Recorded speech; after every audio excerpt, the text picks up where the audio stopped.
ketua adat tersebut menunjukkan keahliannya.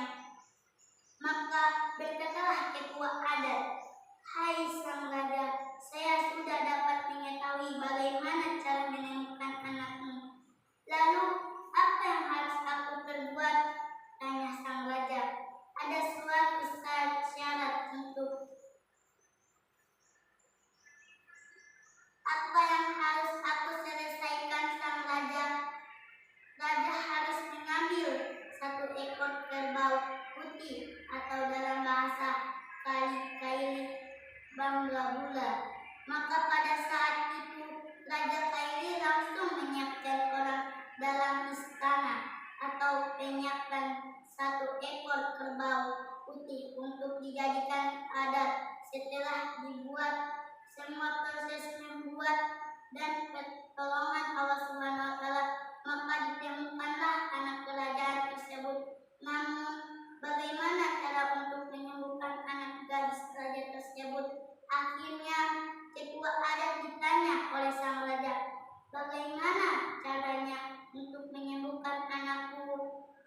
Maka dibuatlah adat seorang Kaili. Semua persyaratan dihidupkan, termasuk kerbau putih. Kerbau putih itu akan dijilatkan bahan pengobatan sang anak raja tersebut.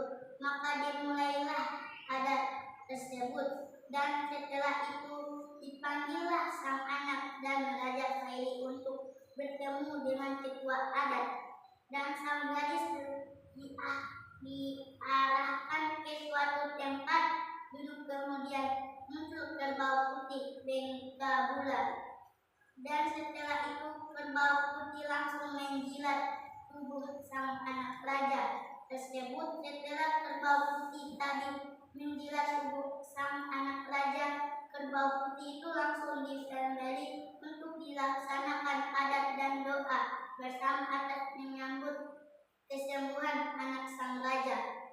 Setelah semua selesai berdoa dan menyelesaikan adat Kaili, kerbau yang tadi telah disembelihkan akan dimasak, dan setelah selesai dimasak, hasil masakan tadi akan dihidangkan ke ketua adat dan para tamu-tamu lainnya. Beberapa hari kemudian, berkat doa orang banyak, maka Allah Subhanahu wa Ta'ala mengabulkan doa mereka. Maka kesembuhlah penyakit anak Raja Kaili tersebut. Mulai dari situ sang raja memanggil sang ketua adat ke kerajaan.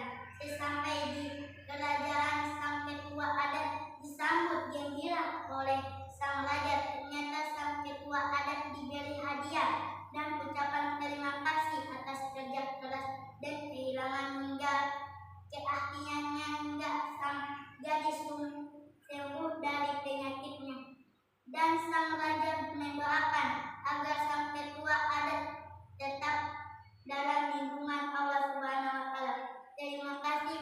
Amanat dari cerita ini adalah agar kita menghargai adat istiadat dan budaya daerah tertentu. Juga perlu selalu bersyukur atas